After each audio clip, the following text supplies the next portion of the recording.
Good evening, comic book fans. Welcome back to Comics in 5 Minutes. I'm your ever-loving host, Shorty, and yes, I'm a day late. But to be honest, there was so little that was out this week, and the stuff that I wanted to read and review got sold out so quickly. I ended up just reading this for the sake of it, thinking maybe I'll do a review, maybe I won't. It took me a while, unfortunately. Both yesterday and today have been busy. The students are back in our town, and that means we have a lot of people coming in store, and it's brilliant. Love it. It kind of cuts into my comic book reading time. But I've been wanting to read this one for a while. It's one I picked the first issue for when I knew the TV series was dropping on Sci-Fi.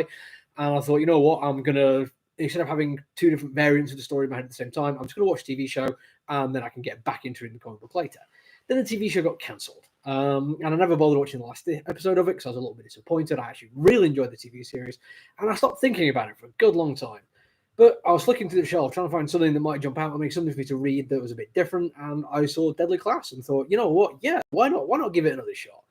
I remember liking the first issue. I remember liking certain aspects of it enough to be interested in a TV show when it came out. So here are some slightly more well-rounded thoughts on the subject matter.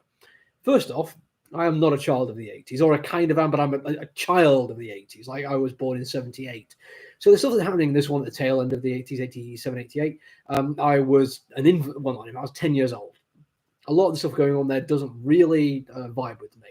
I think of myself as like a teenager of the 90s, and that's where most of my cultural memories in terms of music, TV, popular culture come from, other than stuff like the Transformers.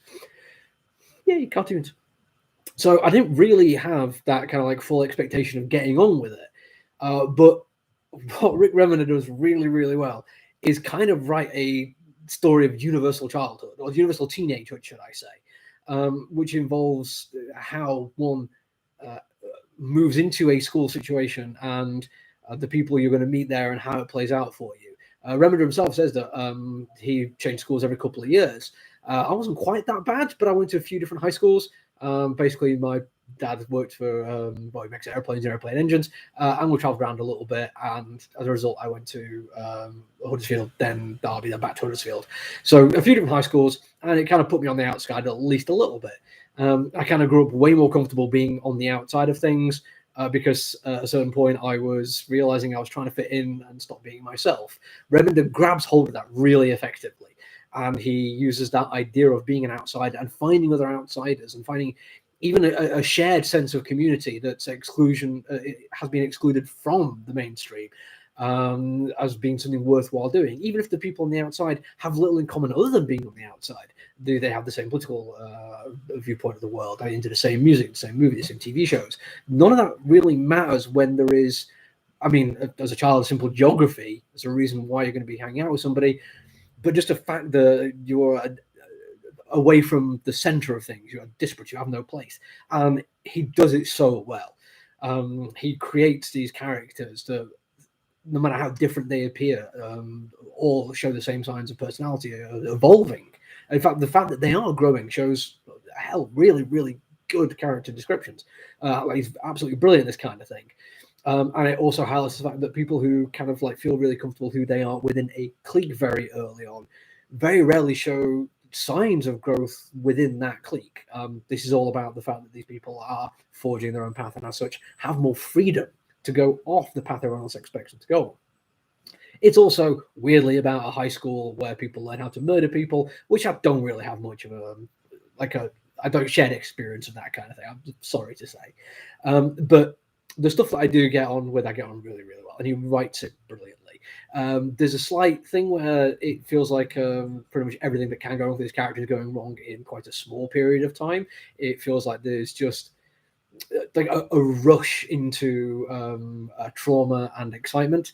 And I think that kind of comes down to the fact that in the first few issues of this, you have to spend quite a little bit of time setting up the world, setting up the school, the cliques, and there's a lot of character history and character background, not just for our main character, but for a lot of other people who turn up at it as well. So that means the tail end of it is kind of like heavily packed, but not so much to the point that it puts me off. It actually makes me want to carry on reading it. I want to see how these threads that you laid out here are going to play out through the rest of it.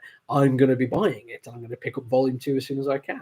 Not many other reasons, and the artwork is also fantastic. And I was trying to find something which kind of summed up why I loved it so much, because there is an exceptional level of detail that you plays out in it. And the page layouts are interesting and draw you through the story really effectively. But that level of detail never really shows up in big splash images. It is usually the fine detail of you looking at things and seeing how much you put into it. And then I saw this final page, and there's something about that drop in the perspective and the way it's laid out and the very limited use of dialogue and text just makes me think, yeah, this is the kind of comic book that I want to find out what happens next, and I want to see more that these people do. So, Rick Remender, Wes Craig, Lee Loughridge, absolutely brilliant. Very, very glad I picked this up. Sad to say I'm never going to get season 2 of the TV show, but if you have the ability to watch season 1, go and check it out. You'll not be disappointed. That's it for me this week. I'm almost done for the day, in fact. I'll be back on Tuesday, as long as nothing else gets in the way, and I'll have a new comic book day video for you then, and a couple of reviews, hopefully, in the week too. But until I'm back, look after each other, everyone. Stay safe. Bye.